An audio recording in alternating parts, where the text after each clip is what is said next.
बहू के सवाल।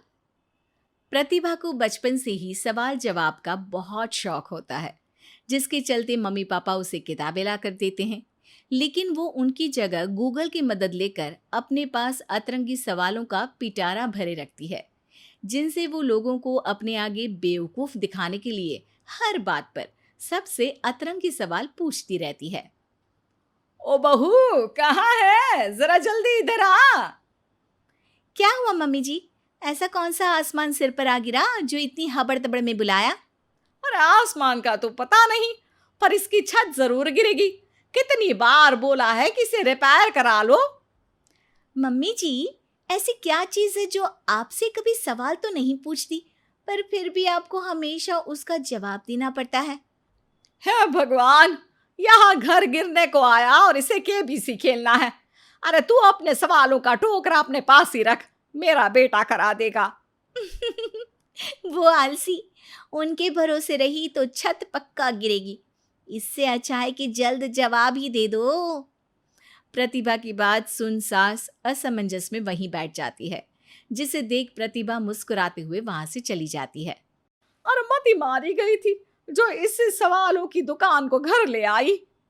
क्या हुआ माँ, इतनी परेशान क्यों बैठी हो? अरे हाँ हाँ, आजा, सब तेरी वजह से तो हुआ है। पूरी दुनिया में तुझे कोई दूसरी लड़की नहीं मिली थी शादी करने के लिए, जो इस सवाल बवाल को मेरे सिर पर ला बिठा दिया। अब क्या सवाल पूछ लिया प्रतिभा ने? इस पर सास अभय को प्रतिभा का सवाल बताती है, जिसे सुनकर अभय जोर जोर से हंसने लगता है। अरे माँ, प्रतिभा के पास जाओ और बोलो उसका जवाब है मोबाइल फोन, जो हमसे कोई सवाल नहीं पूछता, लेकिन हमें हमेशा उसके बजने पर जवाब देना ही पड़ता है। ओ हाँ हाँ, चल अब दफा हो, आलसी कहीं का। इस पर अभय के वहां से जाते ही सास प्रतिभा के पास जाकर उसे जवाब दे देती है, जिसे सुन प्रतिभा हैरान रह जाती है, लेकिन अपनी बात के चलते छत की रिपेयरिंग का काम करा देती है। मेरे सवाल का जवाब इतनी जल्दी देना मम्मी जी के बस की तो बात है नहीं। कोई मुझे इतनी जल्दी हरा दे ये कभी नहीं हुआ, और ना ही मैं होने दूंगी। अब देखो। इसके बाद तो जैसे बात प्रतिभा के अभिमान की हो जाती है, जिसमें वो सास से बदला लेने का मौका ढूंढने में जुट जाती है। एक दिन आज ना हमें पड़ोस वाले शर्मा जी के घर डिनर पर जाना है, तो अपने सवालों को घर पर ही छोड़कर जाना, समझी? सास की बात का कोई जवाब दिए बिना प्रतिभा वहां से चली जाती है, और रात को शर्मा जी के घर पहुंचते ही उनके बच्चे के साथ खेल खेलने के बहाने अपने सवालों की गाड़ी शुरू कर देती है। पापा, आंटी बहुत सवाल करती है, मुझे उनके साथ नहीं खेलना। अरे ना ना बच्चा, आंटी आपकी नॉलेज के लिए ही तो पूछ रही होंगी ना। अच्छा तो बताओ, एक लड़की 50 फुट की सीढ़ी से गिरी, फिर भी उसे चोट नहीं लगी, क्यों? बच्चे की बात सुनकर शर्मा जी सिर खुजाते बैठ जाते हैं। अब अरे बच्चा, जाओ खिलौने से खेलो, जाओ जाओ। क्यों शर्मा जी, जवाब नहीं पता तो बच्चे को भेज रहे हैं? अरे आप सब भी क्या सवाल जवाब में लग गए, डिनर करते हैं ना। अब तो जवाब सुनकर ही खाना खाऊंगी। क्योंकि वो लड़की आखिरी सीढ़ी से गिरी थी, इसलिए चोट नहीं लगी। मिल गया जवाब।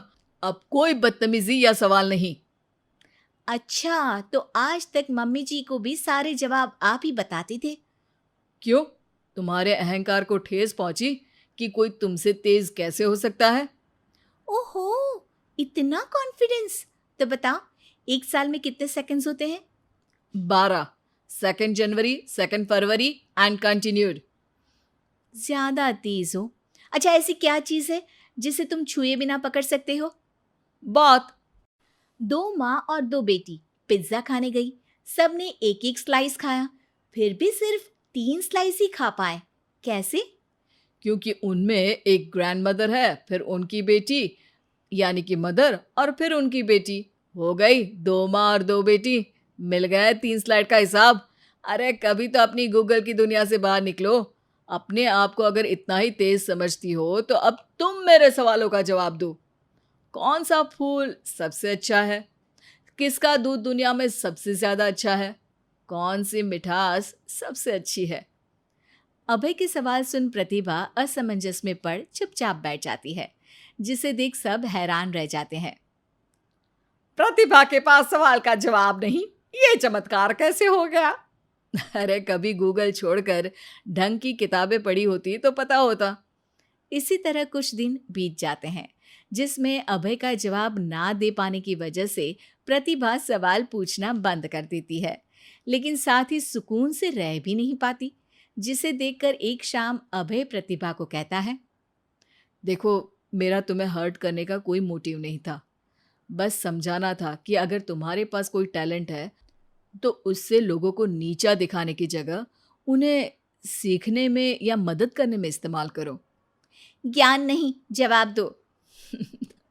सबसे अच्छा फूल कॉटन का है, क्योंकि उससे हमें कपड़े पहनने को मिलते हैं। सबसे अच्छा दूध माँ का है, क्योंकि उसकी वजह से एक बच्चा स्वस्थ और तंदुरुस्त रहता है। और सबसे अच्छी मिठास तुम्हारी ज़ुबान में होती है। अगर ज़ुबान से अच्छा बोलोगे तभी तो लोगों से जुड़ पाओगे, उनके मन और जीवन में घर कर पाओगे। अभी भी ज्ञान ही दिया, लेकिन ऐसा जो मेरे पास नहीं था। सॉरी, मुझे कभी समझ में ही नहीं आया कि मैं कितना गलत कर रही हूँ, और ना ही किसी ने समझाया। पर अब वादा करती हूँ, गूगल से ज़्यादा किताबों में समय लगाऊंगी, और जो भी सीखूंगी उससे शो ऑफ नहीं करूंगी, लोगों की हेल्प करूंगी।